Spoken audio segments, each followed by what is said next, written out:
नमस्कार, आप देख रहे हैं दूरदर्शन किसान कार्यक्रम गांव किसान में आप सभी का स्वागत है। आज इस कार्यक्रम में सेगमेंट खेती किसानी में जहां हम आपको बताएंगे ड्रोन तकनीक के बारे में, तो वहीं हमारा पशुधन में बात होगी गर्मियों के मौसम में दुधारू पशुओं की देखभाल की। इसके अलावा मिलवाएंगे आपको एक कामयाब किसान से जिनसे मिलकर आप सफलता के मंत्र जान सकते हैं। तो आइए शुरू करते हैं आज का ये कार्यक्रम।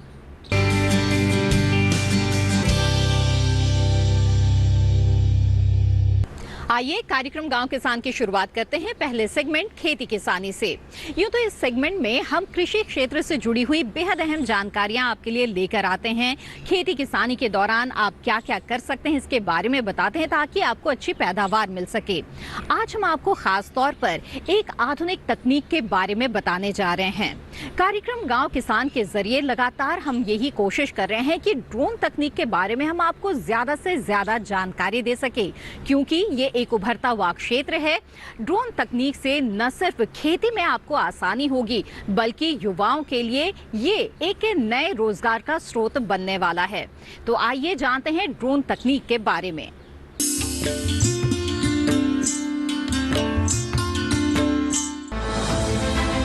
तकनीकी ने हमारे कई कामों को आसान किया है और अब यही तकनीकी कृषि में भी कई सहूलियतें लाने वाली है, वो भी ड्रोन के माध्यम से। ड्रोन पर हम लगातार जानकारी किसानों तक पहुंचा रहे हैं ताकि किसान अधिक से अधिक इसके बारे में समझकर लाभ ले सके। वर्तमान समय में ये तकनीकी केवल किसानों को लाभ नहीं पहुंचाने वाली है बल्कि युवाओं को भी। कैसे? इस बारे में वाव फैक्टर्स इंडिया प्राइवेट लिमिटेड के एमडी से विस्तार से चर्चा की हमारी संवाददाता सुनैना सरकार ने। किसान भाइयों बहनों, जैसे कि सरकार की सोच है कि कृषि के क्षेत्रों में भी नई नई तकनीकें जाएं जिससे कि हमारे किसानों को खेती करने में आसानी हो। आज की डेट की सबसे बड़ी जो नई तकनीक हमारे सामने आ रही है वो है ड्रोन। इन सब बातों पर चर्चा करने के लिए हमारे साथ मौजूद हैं डॉक्टर शंकर गोयनका जी। बहुत बहुत स्वागत है सर आपका हमारे कार्यक्रम में। सर, सबसे पहले मैं आपसे ये जानना चाहूँगी कि युवाओं और किसानों को तकनीकी लाभ मिले, इसका ख्याल आपके मन में कैसे आया? मैम, इफ्को फर्टिलाइजर्स जो कि दुनिया की सबसे बड़ी फर्टिलाइजर मैन्युफैक्चरिंग कंपनी है, इनके साथ में पिछले 16 साल से जुड़ा हूँ और इनके जो अलग अलग प्लांट्स हैं वहाँ पर मैं पढ़ाने के लिए जाता हूँ। तो जब दुनिया में पहली बार इन्होंने नैनो टेक्नोलॉजी के द्वारा नैनो लिक्विड यूरिया बनाया, जो कि दुनिया में पहली बार भारत में बना, और इसको छिड़कने के लिए, इसके प्रचार प्रसार के लिए मैं भारत के अलग अलग जगह जाता था नैनो के बारे में बताने के लिए। जब मैं वहाँ जाने लगा तो वहाँ मुझे पता लगा कि 1 लीटर मतलब आधा लीटर जो नैनो यूरिया है वो 1 एकड़ के लिए काफ़ी है और उसको छिड़कने के लिए 125 लीटर पानी लगता है। और बाकी और फसलों के अंदर बाकी और दवाइयों का देखा मैंने, उसको छिड़कने के लिए 125 से 200 लीटर पानी लगता है। तो मुझे लगा ये तो बहुत ज़्यादा है। तो जब इसके ऊपर काम करना शुरू किया तो देखा कि कई तरीकों से भारत के अंदर कृषि के अंदर छिड़काव होता आया है। मैंने ये भी पाया, और मैं बचपन से सोचता था कि ऐसा क्यों है कि अमेरिका में कोई कहता है 10,000 एकड़ कर रहा है, ऑस्ट्रेलिया में कोई 2,000 लीटर करता है, न्यूजीलैंड में 3,000 एकड़ कर रहा है, फिर हमारे भारत देश के अंदर क्यों हम ज़्यादा एकड़ नहीं निकाल पाते। तो वहाँ पर टेक्नोलॉजी की बात आई और मैंने अपने बच्चों से, अपने ऑर्गेनाइजेशन से और सब ज़्यादा इफ्को ने मुझे इसमें मोटिवेट करा कि आप इस नई टेक्नोलॉजी के ऊपर काम करिए। तो चूंकि मेरा कई जगह पढ़ाने का काम है तो मैंने उनको बच्चों को बुलाया और ड्रोन के ऊपर हमने काम करना शुरू करा। और जब हम ड्रोन का काम शुरू कर मैं अलग अलग जगह फिर इसके डेमोस्ट्रेशन पे, तो मैं आपको बताना चाहता हूँ कि भारत में मैंने 200 से ज़्यादा डेमोस्ट्रेशन भारत के ईस्ट, वेस्ट, नॉर्थ, साउथ सभी कोनों में किया। और मैंने पाया कि जब मैं ड्रोन लेके जाता था तो किसान बहुत एक्साइटेड होते थे, अच्छा भारत में भी ऐसा होगा, पर उनके मन में कई तरह के सवाल थे। तो मैं आज आपको बताना चाहता हूँ कि जब आप ड्रोन से छिड़काव करते हैं तो आपको 125 लीटर या 200 लीटर या 150 लीटर पानी नहीं चाहिए, आपको मात्र 10 लीटर पानी चाहिए। तो ड्रोन का जो हमारी कैपेसिटी है उसके अंदर 11 लीटर का टैंक है जिसमें 10 लीटर आप पानी भरते हैं और आधा लीटर, पौन लीटर या 1 लीटर जो भी प्रिस्क्राइब्ड है वो आप उसके अंदर डालते हैं। ड्रोन उड़ता है और समान तरीके से 1 एकड़ को 5 मिनट से 7 मिनट में कवर करता है। तो यहाँ पर क्या फायदा हुआ? 3 फायदे मैंने अभी तक आपको बताया। नंबर 1, 90 से 95% पानी बचता है, 1 एकड़ खेत 5 से 7 मिनट में कवर होता है और पूरा कवरेज जो है वो समान तरीके से होता है, कहीं ज्यादा कहीं कम नहीं होता, क्योंकि मोटर है, बराबर स्प्रे करती है और ये वापस से वहां करके आता है। जब आप इसमें दवाई डालते हैं तो जैसे आधा लीटर दवाई है या 1 लीटर दवाई है, तो ड्रोन में आप 25% से 30% कम डालते हैं, तो आपका 25 से 30% का पैसा भी बचा। और हमारे जो प्रधानमंत्री जी हैं, जो बार बार कहते हैं किसान की आय डबल हो, तो फसल के दाम डबल करने से आय नहीं डबल बढ़ेगी। हमारे खर्चे कैसे कम हो, हमारी इनपुट कॉस्ट कम कैसे हो, हमारा आउटपुट कैसे बढ़े, ये बहुत इंपॉर्टेंट है। और जब आप ड्रोन से छिड़कते हैं तो ये हर पत्ते को साफ करता है।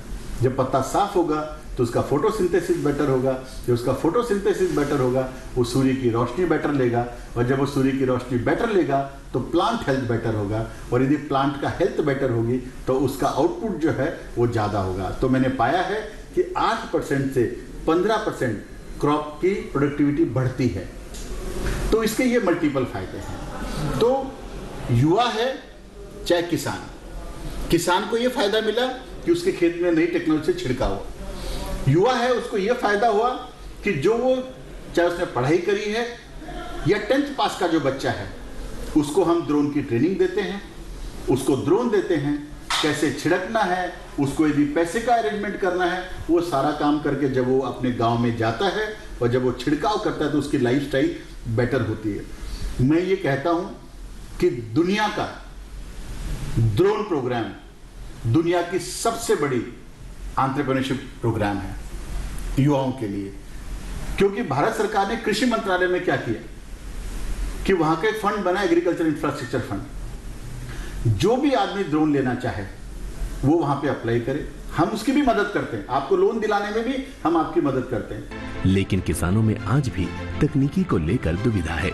इस दुविधा को दूर करने के विषय में भी हमारे संवाददाता ने बात की। सर, ड्रोन का सही इस्तेमाल कैसे किया जाए, इसकी जानकारी आप लोगों तक कैसे पहुंचा रहे हैं? तो नंबर 1, हमने अपने YouTube चैनल पे खूब सारे वीडियो बनाए जी, ताकि उनको छोटी छोटी बातों की जानकारी दे सके। कृषि विमान ड्रोन के नाम से YouTube चैनल। उसके अलावा हमारी पूरी डेडिकेटेड टीम है, उसके लिए गाड़ी बनाई है, उसमें ड्रोन रखे जाते हैं, 4 लोग हैं, और ऐसे हमने मल्टीपल 20-25 हमने अलग अलग बनाए हैं। और भारत सरकार के साथ मिलकर, एग्रीकल्चर मिनिस्ट्री के साथ मिलकर, फर्टिलाइजर मिनिस्ट्री के साथ मिलकर, इफ्को के साथ मिलकर जितनी जगह हम पहुंच सकते हैं वहां पर हम पहुंचने की कोशिश करते हैं। इस समय हमारी टीम कई जगह फैली हुई है जहां पर हम किसानों को सही जानकारी देना, सही क्वालिटी का ड्रोन देना, दवाई कैसे इस्तेमाल करनी है, उसका स्प्रे पैटर्न कैसा है, अलग अलग टॉपिक के ऊपर हम उनको मार्गदर्शन देते हैं। उसके अलावा हमारे पास अपने ट्रेनिंग सेंटर्स हैं जहां पर हम किसानों को बुलाते हैं और उनसे फ्री ऑफ कॉस्ट उनको हम नॉलेज देते हैं कि उनको कैसे यूज करना है और कैसे इस टेक्नोलॉजी के माध्यम से आगे लेके जाना है। क्योंकि मेरा ये भी मानना है, आधा ज्ञान बहुत खराब करता है। तो हम पूरी कोशिश करते हैं डेमोस्ट्रेशन के माध्यम से, चैनल्स के माध्यम से, हमारे जो जूम कॉलिंग या इंटरनेट मीडिया जो है उसके माध्यम से, SMS के माध्यम से, इतनी जानकारी जो हमारे पास नॉलेज है, हमारी टीम उनको पूरी तरीके से नॉलेज देने की कोशिश करती है और पूरी हैंड होल्डिंग करती है। ड्रोन के काम में मैम 21 अलग अलग वर्टिकल है, 21 वर्टिकल है।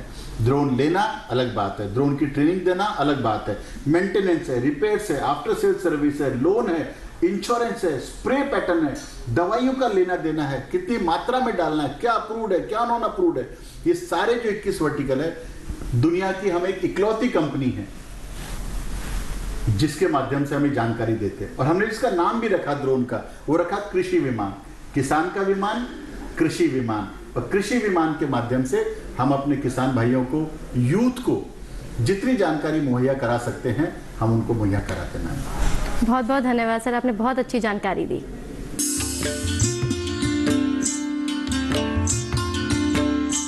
तो अभी आपने जाना कि किस तरह से ड्रोन तकनीक आपके लिए कृषि के क्षेत्र में कितना कारगर साबित हो सकता है।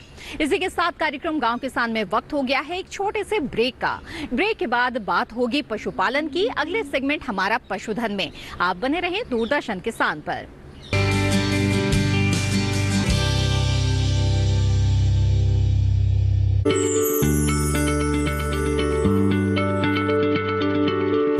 क्या आप किसी बीमारी बीमारी से परेशान हैं?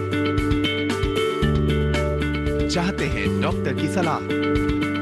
तो हम हैं आपके साथ, बताएंगे आपको जीने की राह। समस्याएं आपकी, समाधान देश के मशहूर विशेषज्ञों के। घर बैठे बात करें देश के जाने माने डॉक्टरों से। हमारे लाइव प्रोग्राम स्वस्थ किसान में हर शनिवार शाम 6 बजे से 7 बजे तक।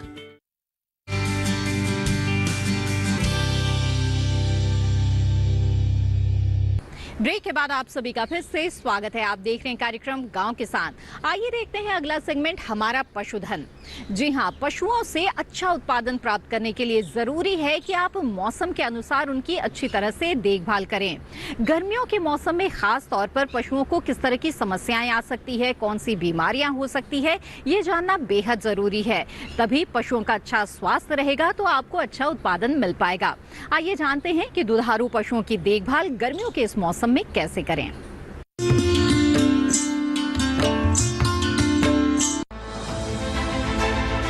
गर्मी का मौसम दुधारू पशुओं को खास सुरक्षा देने का समय होता है। इस समय पशु के आवास से लेकर आहार में कई तब्दीलियां करनी होती हैं, जिससे पशु का स्वास्थ्य भी बेहतर हो और उनसे भरपूर उत्पादन भी मिलता रहे। लेकिन इसके अलावा भी कुछ पहलू होते हैं जिन पर खास ध्यान देने की जरूरत होती है, जिसमें शामिल है पशुओं को बीमारियों से सुरक्षा देना। हालांकि इनके लिए टीकाकरण अभियान चलाया जा रहा है, लेकिन कभी कभी लापरवाही बरतने पर बीमारियों के लक्षण दिखाई देने लगते हैं। इन्हीं में से एक है लंगड़ा बुखार, जो ज्यादातर गायों में देखा गया है। इस बीमारी में पशु के पिछले व अगली टांगों के ऊपरी भाग में भारी सूजन आ जाती है, जिससे पशु लंगड़ा कर चलने लगता है या फिर ज्यादा समय बैठने लगता है। जिस भाग पर सूजन आई होती है उसे दबाने पर कड़कड़ की आवाज आती है। इस बीमारी के सही उपचार के लिए क्या करे पशुपालक, इस बारे में पशु चिकित्सक से बात की हमारे संवाददाता अतनु टिकैत ने। किसान भाइयों, आज आपके लिए हम इस गर्मी में किस तरह से अपने पशुधन की रक्षा की जाए, उसकी गर्मी में देखरेख की जाए, आपका जो उत्पाद कैसे बढ़े। इस समय गर्मी में जो उत्पाद गिर जाता है, दूध का उत्पादन कम हो जाता है, उसको सही से किस तरह से लाया जाए, आपकी आमदनी किस तरह से बढ़े और आपके पशुधन की सुरक्षा कैसे की जाए, बीमारियों से और बाकी सब चीज़ों से देखरेख कैसे की जाए और उसकी रख रखाव किस तरह से हम करें, उसी की जानकारी के लिए आज हम चर्चा करेंगे। डॉक्टर विपुल ठाकुर हमारे साथ हैं। सर, आपका बहुत बहुत स्वागत है। धन्यवाद टिकैत जी। अभी समय कुछ बीमारियां भी आ जाती हैं हमारे पशुपालकों को, इससे काफ़ी परेशानी होती है, जिसमें से एक है लंगड़ा बुखार। लंगड़ा बुखार से हमें कैसे पता चले, उसके सिम्टम्स क्या हैं? अगर अर्ली हमें पता चल जाए तो हम उसके उपचार करा सकते हैं, और अगर हो जाता है तो उसके लिए हमें क्या क्या करना चाहिए, उसकी क्या कोई टीका भी है, क्या किस तरह की चीज़ें हैं, जरा सा आप हमें बताएं। जी, लंगड़ा बुखार है जिसे हम ब्लैक क्वार्टर कहते हैं, जैसे कि नाम से समझ में आता है कि अंदर जो मांसपेशियां हैं वो काली पड़ जाएंगी और उसमें गैस बन जाती है। ये क्लोस्ट्रीडियम नाम के जीवाणु के कारण ये होती है बीमारी, जो लंगड़ा बुखार है।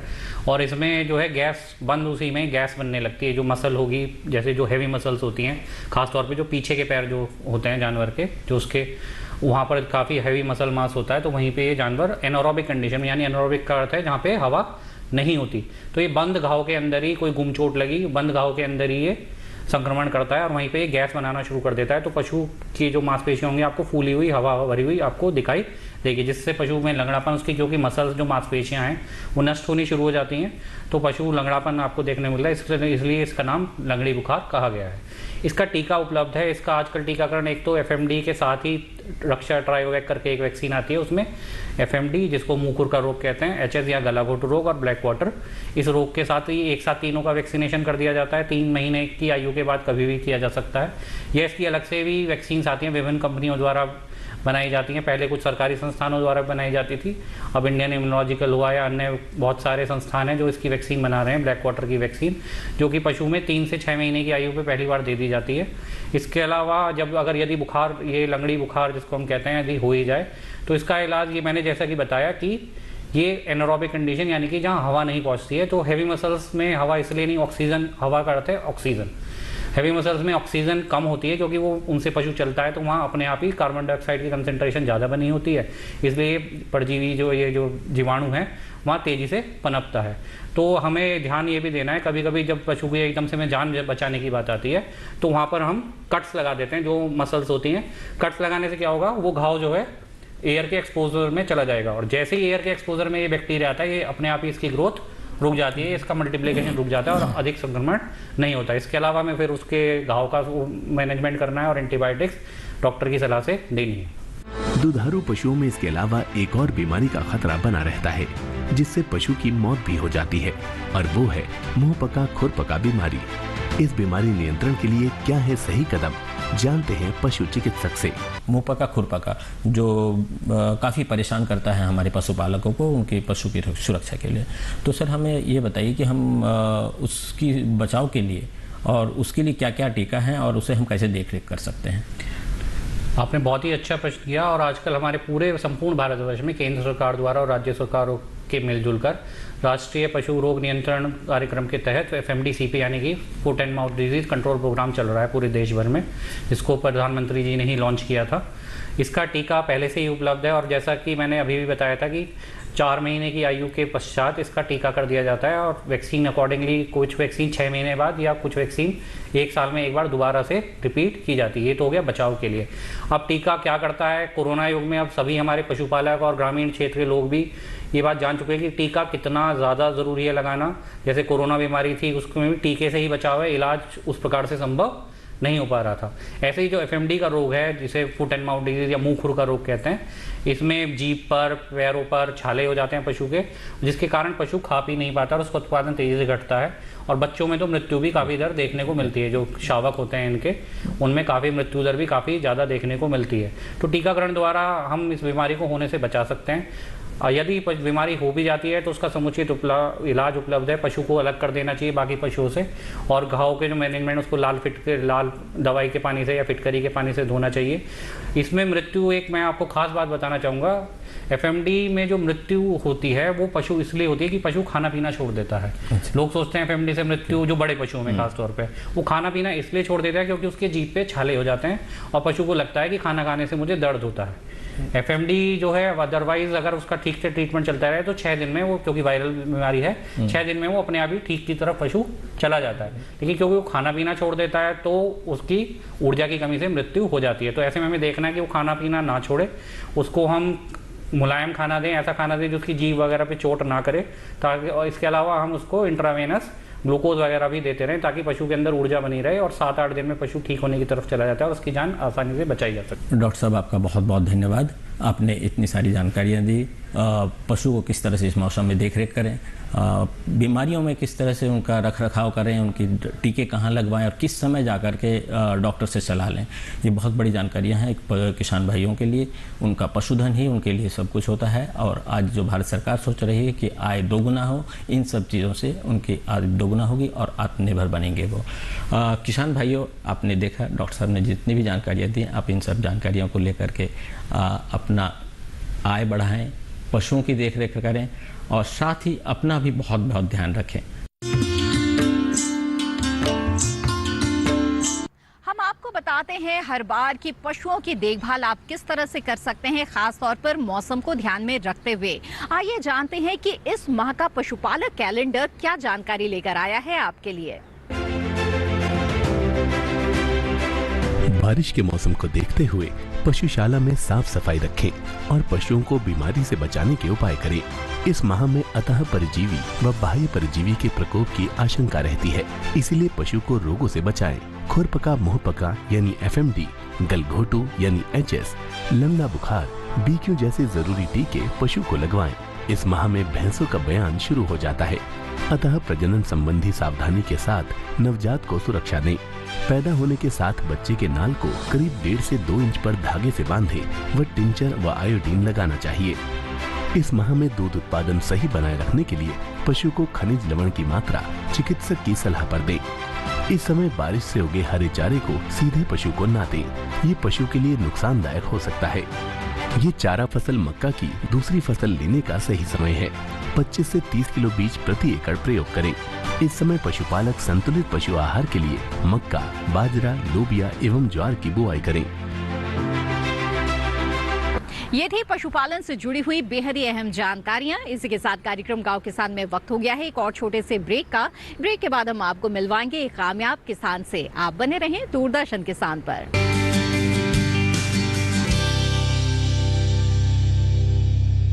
अनाज, दालें या सब्जियों का हाल, भाव हो मसालों का या तिलहनों की चाल, कब बेचने हैं फल, जानकार सुझाएंगे सब बातों का हल। हर फसल पे नजर, हर मंडी की खबर। मंडी खबर सोमवार से शनिवार शाम 5 बजे।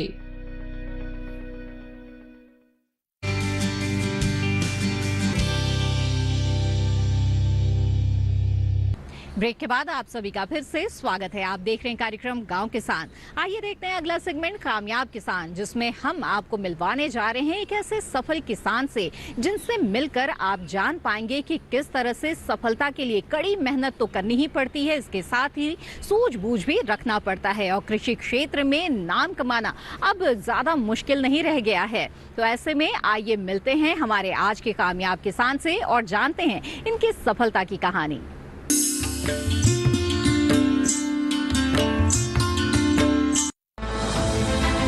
असम जाना जाता है अपनी अलग संस्कृति के लिए। असम कृषि प्रधान राज्य है, इसीलिए खेती यहाँ की अर्थव्यवस्था का मुख्य आधार है। धान यहाँ की मुख्य खाद्य फसल है। इसके अलावा जूट, चाय, कपास, तिलहन, गन्ना, आलू यहाँ की नकदी फसलें हैं।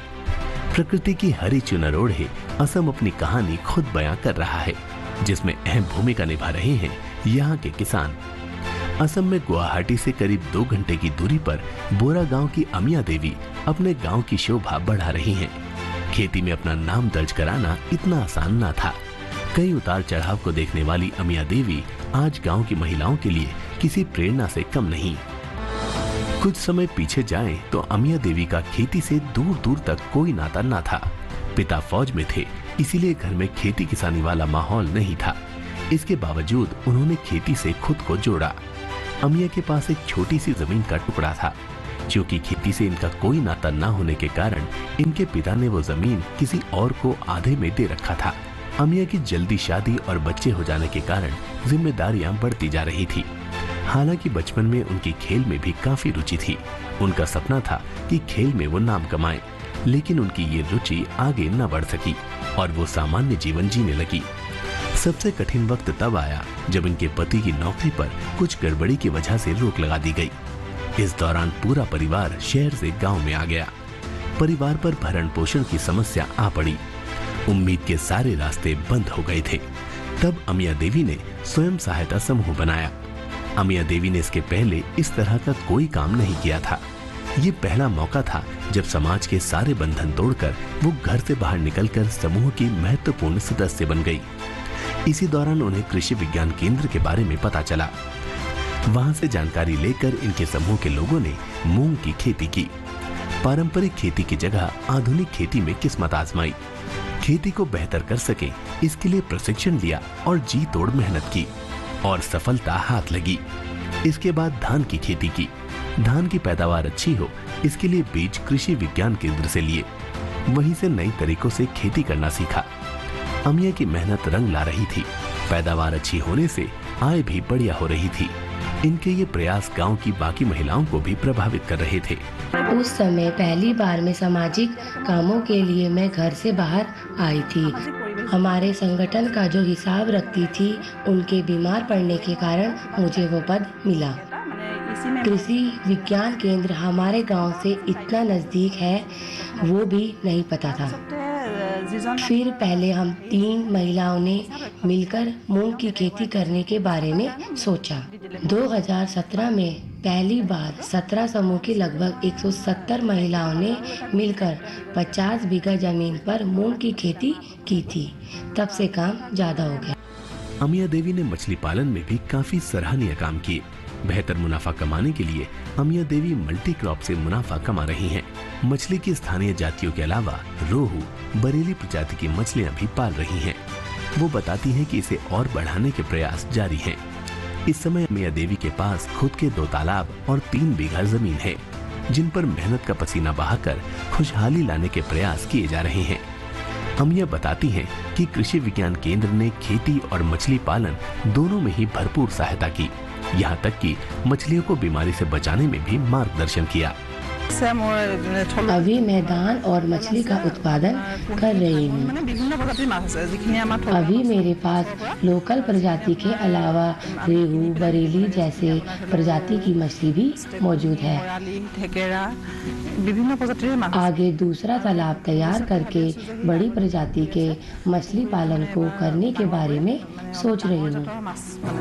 मेरे खुद के 2 तालाब और 3 बीघा के आसपास जमीन है। मैं धान के मिल से लेयर खरीद कर खिलाती हूँ, साथ में सरसों से निकलने वाला खलिहोई भी। कृषि विज्ञान केंद्र के संरक्षण में मैं मछलियों को होने वाले कई बीमारियों को रोकने के लिए दवाइयाँ दे रही हूँ। कृषि विज्ञान के एक सर ने कहा कि तालाब में मछली कुछ ज्यादा हो गई है, इसीलिए अब हर 3 दिन में 10 किलो मछली निकाल लेती हूँ, जिसे मछली व्यापारी मेरे यहाँ से ले जा रहे हैं। इससे मुझे काफी लाभ मिलता है। आमिया देवी, प्रोग्रेसिव महिला से हम 2015-16 में मिले थे। उनका डालिमी नाम का एक स्वयं सहायता समूह था। हमने उन्हें मूंग की एक उन्नत प्रजाति की खेती करने के लिए बीज दिया था। तब उन्होंने अच्छी फसल की और ये बता दिया कि वो नई तकनीक से कृषि करने में सक्षम हैं। अमिया देवी का दालिमी नाम का समूह है। उन्होंने मूंग की सफल खेती करके ये बता दिया कि वो आधुनिक खेती करने में किस तरह से सक्षम है। इसके बाद कृषि विज्ञान केंद्र ने उन्हें उन्नत किस्म के बीज दिए, जिससे बेहतर पैदावार मिली और स्वयं सहायता समूह का मनोबल बढ़ा।